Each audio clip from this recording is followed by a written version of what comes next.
Bom dia, pessoal, tudo bem?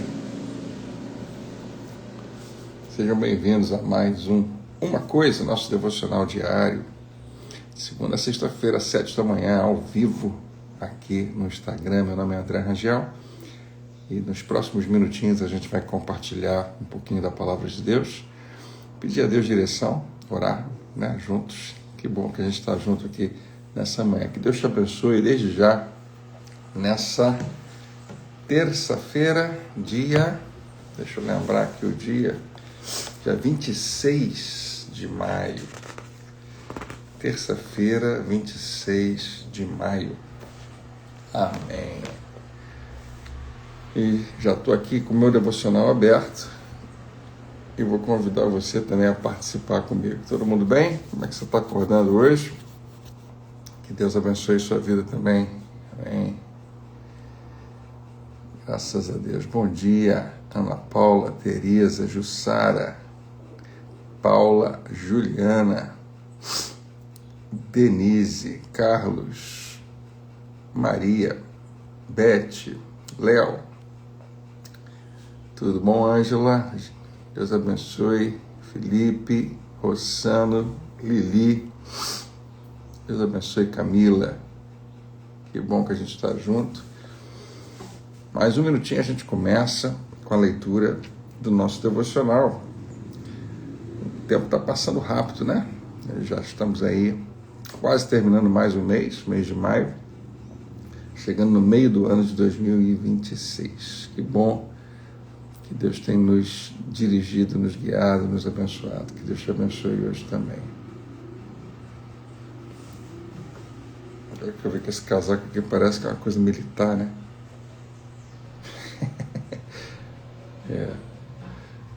Engraçado aí.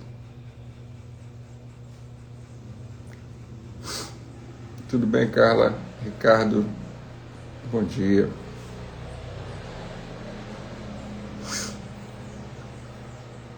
Vamos lá para a nossa leitura de hoje? 26 de maio, nosso devocional se chama Experiências com Deus, um livro sensacional que a gente tem usado durante esse ano, e graças a Deus por isso. O título de hoje é Quem Quer Que Seja o Último. Quem quer que seja o último. E o versículo é Mateus, capítulo 11, verso 11. Diz assim, Jesus falando: digo a verdade a vocês, do meio dos nascidos de mulher, não surgiu ninguém maior do que João Batista. Todavia, o menor no reino dos céus é maior do que ele. Jesus fala isso para os discípulos, ele elogia João Batista, dizendo que ele é a melhor pessoa, a maior que já existiu. Mas Jesus fala, mas no reino dos céus, qualquer um é maior do que ele. E, embora pareça muito simples, ao mesmo tempo, Jesus está falando algo que deve ser muito novo para os discípulos ouvirem. Vamos lá? A leitura de hoje diz o seguinte: o papel de João Batista era diminuir em importância enquanto o ministério de Jesus aumentava. Palavras do próprio João Batista, Convém que ele cresça e eu diminua. Eu aponto na direção dele, todo mundo está olhando para mim, e quando me olham apontando, querem saber para onde eu estou apontando e olham para ele. E agora toda a atenção não é mais minha. É isso que ele está fazendo no seu ministério. João capítulo 3, verso 30 diz isso. João permitiu que seus discípulos o deixassem para seguirem a Jesus.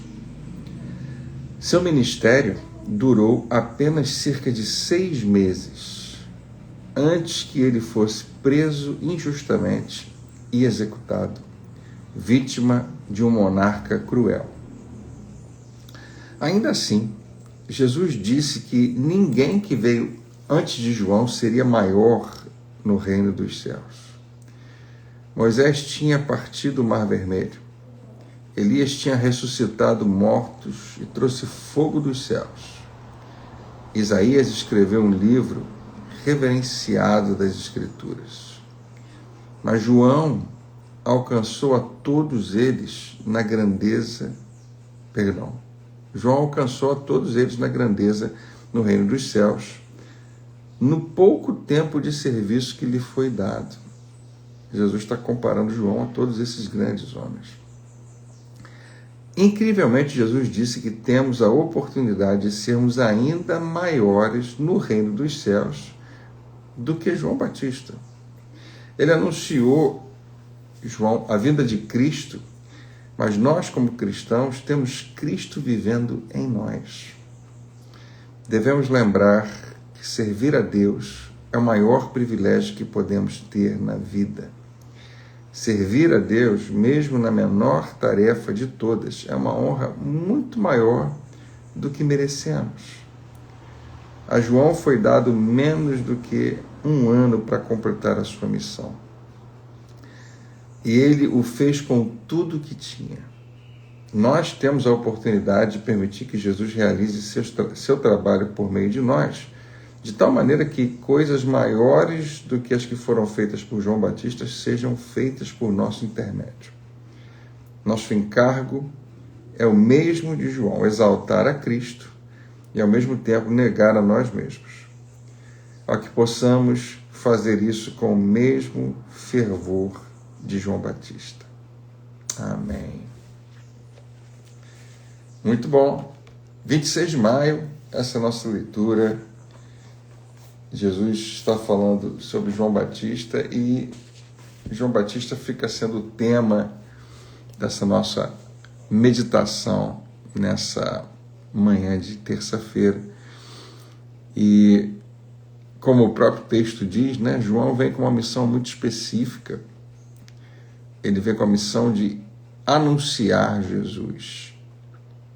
A expressão que ele usa é preparar o caminho. João deve ter uma eloquência absurda porque ele consegue atrair muita gente. Devia ser um grande pregador. Ele falava sobre arrependimento, principalmente, e as pessoas vinham com uma sede muito grande. Talvez um reflexo do que deve acontecer até hoje. A gente pensa que não, mas as pessoas estão com muita sede de verdade, de realidade, do que Deus tem para oferecer num mundo com tanta falsidade, tantas coisas que são vendidas para nós como algo muito bom, como uma vida abençoada, e não necessariamente é. Eu estava ontem à noite conversando com a minha filha, a gente tem lido juntos também um devocional, e a gente terminou falando isso. A gente vive num mundo onde a gente observa o tempo todo que pessoas parecem estar felizes, parecem o tempo todo estarem satisfeitas, mas definitivamente, se você conversar um pouco com essas pessoas, você vai descobrir que elas estão se sentindo tão pequenas e destruídas que a vida não faz muito sentido para elas, mesmo quando do lado de fora parece que está tudo bem. A gente que, se você já se converteu há muito tempo, é muito fácil você se esquecer de como é que a vida sem Jesus é horrível. Uma vida tão pequena, tão vazia. Mas as pessoas com as quais nós lidamos hoje, elas estão vivendo isso, mas claro que elas não querem aparentar isso.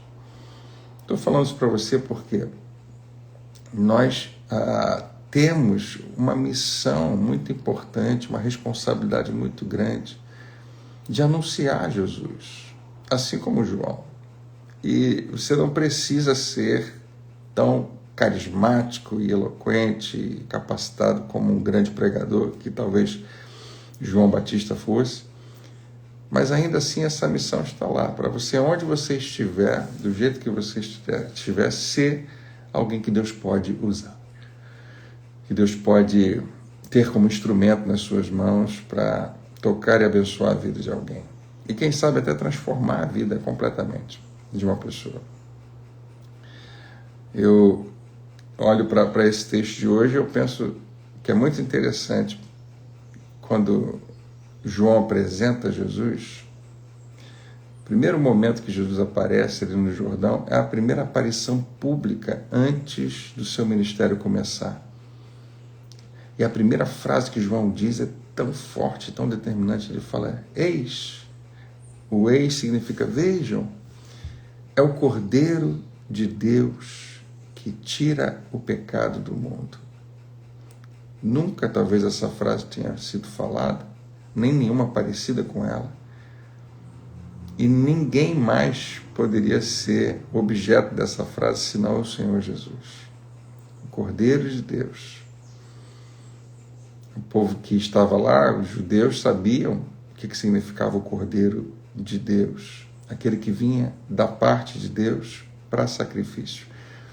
Lembrado e profetizado lá atrás, na primeira história que eles conheciam do seu povo, que é a história de Abraão, que vai sacrificar o seu filho a Deus em obediência, e porque ele se prova fiel, Deus não permite que ele sacrifique, mas providencia um cordeiro.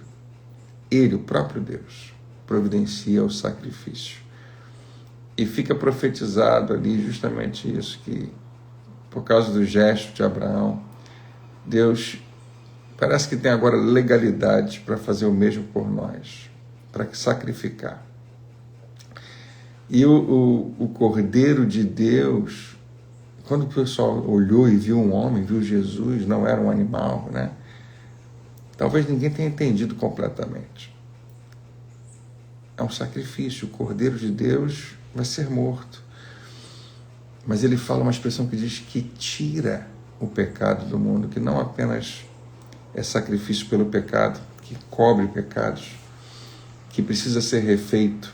Não, é um só, de uma vez por todas, definitivo, determinante, que tira. A expressão que tira é que pega e joga bem longe o pecado do mundo. Não é isso que as profecias, os salmos e a própria Novo Testamento vai confirmar? De que a profecia dizia que Deus estaria firmando com o seu povo uma nova aliança e que não lembraria mais dos nossos pecados.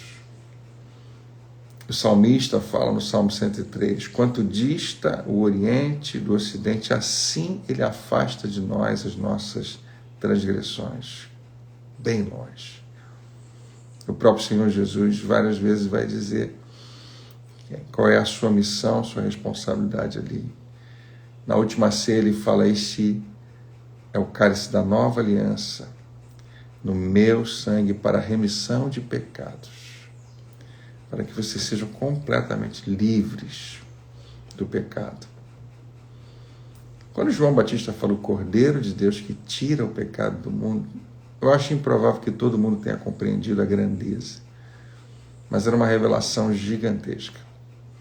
Se ele, o próprio Messias, estava ali na frente, certamente João não ia precisar mais estar. E é sensacional a humildade dele. Especialmente no tempo que a gente vive hoje, você não consegue ver um pregador dizendo, não, eu quero que você siga ele. Não precisa me seguir mais. E toda vez que alguém saía do grupo de João para seguir Jesus, ele não ficava enciumado. Pelo contrário, ele achava que isso era uma ótima ideia. Todos deveriam seguir a Jesus. Ou seja, ele está perdendo completamente a sua congregação. Todos os seus discípulos estão indo embora. E não é porque ele é um fracasso, é justamente porque ele é um sucesso. Porque ele fez exatamente, ele cumpriu exatamente o que Deus pediu dele. Quando João diz, importa que ele cresça e eu diminua, é uma frase que todos nós temos que trazer para a nossa vida. E se o próprio Senhor Jesus nos colocou num lugar tão alto, nos comparando a João, dizendo que nós somos ainda maiores no reino de Deus, no reino dos céus, vale a pena entender que é por causa disso, que a gente, por causa do que João fez também, e por causa da nossa responsabilidade. E se você viver a sua vida hoje pensando nisso, que Jesus na minha vida seja tão grande que eu desapareça, né? Que eu possa me tornar alguém que as pessoas enxergam pouco, mas que Jesus na minha vida seja muito percebido. É uma canção que a gente canta da Aline Barros, que fala assim: enche-me até que em mim se ache só a ti.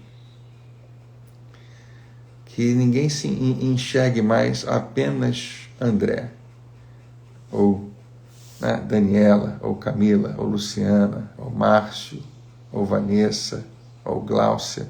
Que ninguém enxergue a mim, mas que enxergue ele. Que expressão linda e ao mesmo tempo tão desafiadora. Porque a gente quer fazer o nosso plano, a gente quer executar a nossa vontade, a gente quer satisfazer os nossos desejos e a gente quer que Deus abençoe tudo isso. João abandonou tudo isso para dizer: eu quero cumprir a tua vontade. E talvez seja um lugar para onde nós tínhamos que apontar. Eu estou convicto, completamente convicto, que você nunca vai encontrar satisfação de verdade fora disso, de cumprir a vontade de Deus, de cumprir o plano que Ele tem para você. Essa é uma expressão famosa no meio evangélico. Deus tem um plano para a sua vida. Você já ouviu alguém falar isso para você? Você já falou isso para alguém? Você tem convicção disso? Será que isso é verdade? Deus tem um plano. Significa que Ele sentou, pegou um papel, uma caneta, pensou em você, estabeleceu bem claramente o que Ele quer fazer com a sua vida. Antes de você nascer, um projeto, um desenho, um caminho que Ele já estabeleceu. Deixa eu dizer para você, eu creio 100% que Deus tem um plano para a sua vida. E é o único lugar onde você vai encontrar real satisfação. Não é tentando juntar o plano dele com o seu, mas é abandonando o seu para viver o dele. Foi o que os discípulos de Jesus fizeram. No início eles não sabiam. No final eles vão dizer: nós deixamos tudo. Nós deixamos tudo para te seguir. E mais alguns dias depois da ressurreição eles iam perceber: foi a melhor decisão da nossa vida. Deixar tudo para te seguir. Deixar tudo não significa que você tem que abandonar trabalho, abandonar família, abandonar... Não. Mas é abrir os olhos e os ouvidos para o próximo passo que Deus tem para você. Porque você já tem o seu próximo passo que você desenhou, que você definiu. Mas e se Deus tiver um outro? Você está pronto para abrir mão e deixar que Ele dirija a sua vida? Hoje João Batista vai ser esse exemplo para nós, mas ele é só mais um. De alguém que decidiu que Jesus tem que ser maior do que eu mesmo na minha vida. Há uma outra canção que eu lembrei agora, que fala que no Santo dos Santos há uma fumaça que nos esconde. Isso é se você já deve ter visto talvez no Antigo Testamento, é uma imagem que a gente pode fazer de quando o sacerdote entrava no Santo dos Santos uma vez por ano. Somente o sumo sacerdote, não era qualquer um. Era um que era designado para representar todo o povo, para carregar, entre aspas, o pecado de todo o povo no Santo dos Santos, no lugar da presença de Deus. Hoje a gente poderia chamar da sala do trono, o lugar onde Ele está ali. E esse homem, esse sumo sacerdote, entrava lá com uma série de preparações. E ele carregava um incensário, um instrumento que tinha uma espécie de um óleo, um incenso com um fogo, porque tinha que produzir fumaça o tempo todo. Você já deve ter visto, né? E ele entrava lá dentro, o espaço era limitado, então a fumaça enchia todo aquele lugar. uma lembrança também de quando o templo foi reconstruído e a glória de Deus encheu o lugar. Era como se fosse uma nuvem densa. E a Bíblia diz que as pessoas nem conseguiram ficar lá de tanta que era a presença de Deus naquele lugar. A fumaça enchendo aquele ambiente do Santo dos Santos, talvez tenha muitos significados, mas o principal para mim é que quando a fumaça enche, não dá mais para ver o sacerdote. Só dá para ver a glória. Só dá para ver a presença de Deus. Na nossa vida, a nossa postura deve ser de adoração tal, nossa postura de obediência deve ser de tal maneira que a presença dele seja o que mais pode ser visto na nossa vida. E a gente desaparece. Aliás, interessante o paralelo, porque João Batista é considerado um sacerdote também, um profeta, mas também um sacerdote. Alguém que representava também alguém, representava o povo, que pega o povo todo e leva até Jesus. A história é sensacional, mas não pode ser só uma história para a gente. Precisa ser algo vivo e prático para mim e para você hoje. Precisa ser algo que a gente pega e faz e deixa Deus fazer essa mudança no nosso coração, no nosso espírito. Essa pequena cirurgia que precisa acontecer dentro de nós, de mudança. O que está acontecendo hoje na sua vida que revela que Jesus é Senhor de muita coisa, mas não de tudo. Ele é Senhor, talvez, do seu domingo, mas Ele não é Senhor, às vezes, do resto da semana. Ele é Senhor dos seus encontros na igreja, dos seus ministérios, e você está fazendo com muita fidelidade e sinceridade. Mas Ele é Senhor de verdade? Ele é quem dirige o seu próximo passo, quem determina o que você vai e não vai fazer. Toda vez a gente volta para isso, né? A gente está lendo vários e vários devocionais que nos lembram assim: eu sou servo, Ele é Senhor. Convém que Ele cresça, que o que Ele falou aconteça, não o que eu queria. Prometo a você que hoje você vai ter essa oportunidade. Não vai terminar sua terça-feira sem que você identifique isso. Que você teve a oportunidade de fazer a sua vontade ou a vontade de Deus em algum momento.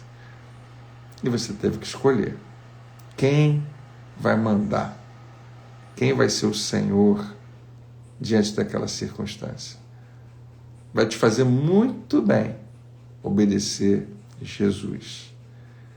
E pode ser motivo de grande frustração e arrependimento não obedecê-lo. Todo dia isso acontece?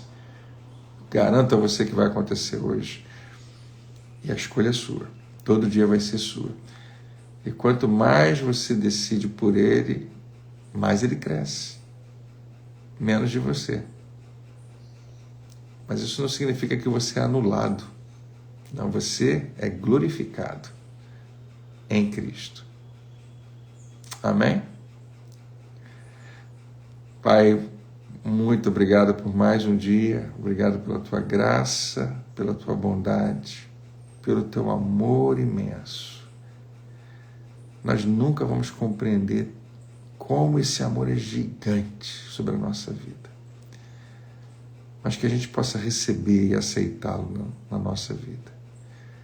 Nós somos lembrados quando o Senhor Jesus nos ensina a orar dizendo: venha o teu reino. Que o teu reino, onde o Senhor é rei, território do teu domínio, aconteça na nossa vida, começando no nosso coração, no nosso espírito, e se estendendo para todo mundo que a gente encontrar. Venha o teu reino e seja feita a tua vontade. Ah, Senhor, ajuda-nos a enxergar a verdade de que existem hoje alguns de nós, ou muitos de nós, onde o Senhor está dizendo para nós: seja feita a sua vontade. Nós é que estamos fazendo. A nossa vontade E ao invés de glorificar o teu nome, estamos tentando glorificar o nosso. E ao invés de construir o teu reino, muitas vezes estamos tentando construir o nosso reino. Temos sido enganados pela cultura dos reinos desse mundo. Os mesmos reinos que foram oferecidos a Jesus naquele deserto por Satanás. As glórias, as famas, as riquezas, ou qualquer status que esse mundo possa oferecer, é poderoso muitas vezes para nos enganar, para nos seduzir. Mas nós queremos hoje, meu Pai, decidir, como Jesus, que nós vamos depender exclusivamente de Ti. Que nós não vamos buscar independência, autossuficiência. Nós não somos capazes de nada sozinhos, nós precisamos de Ti. Abre os nossos olhos, Senhor. Nós não queremos que passe nem mais um dia, quem diga 1 ano, 2, 10 anos da nossa vida, às vezes, onde nós estamos sendo enganados por essa mentalidade distorcida. Mas que o Senhor cresça em nossa vida, que a gente possa diminuir, que seja feita a Tua vontade, não a nossa, que a nossa vida dê glórias a Cristo. Nós te agradecemos, Pai, porque todo dia, de alguma maneira, o Teu Espírito está abrindo nossos olhos, não está nos deixando sozinhos, que a gente decida que vai enxergar, que vai obedecer, que vai se dobrar diante do Rei dos Reis. Nós queremos, meu Pai, Te louvar nessa manhã, Te adorar, Te agradecer, dedicar ou rededicar nossa vida mais uma vez a Ti, para a Tua glória. Em nome de Jesus. Amém? Coisa boa, hein? Bom demais a gente estar junto. Teve até um alarme aqui, mais um. Finalzinho aí do nosso encontro. Que Deus abençoe a sua vida, que você tenha uma terça-feira muito especial, sensível à direção de Deus, sensível à voz dEle, que você esteja pronto para o que Ele tem para você. Se aproxima dEle, fala com Ele, você vai ver que Ele tem só o melhor para você. Você sabe quando você percebe que você se aproximou de Deus? Quando você ouve outras vozes e fala, não, isso não me interessa. E olha, vai acontecer, tá? Hoje você vai ouvir muitas outras vozes. Todo dia a gente ouve. A intenção é atrair você para uma posição, para um estado, para algo do que você não é o que Deus chamou para você. E quando você diz não, você olha para o outro lado e você vê, teu pai está ali contigo. Eu quero é Deus, como diz a canção. Eu quero a tua presença na minha vida, Senhor. Nada vai se comparar. E olha, Ele é o teu pastor, então nada vai te faltar. Ele é o teu pai, Ele cuida de você. Ele te alimenta, te sustenta, te guia, te protege. E assim será hoje e sempre, em nome de Jesus. Deus abençoe. A gente se encontra amanhã, 7 da manhã, mais uma vez no nosso devocional. Tenha um ótimo dia. Que bom estar com vocês. Meu querido pastor Gilson, amo muito sua vida. A gente se vê. Até amanhã.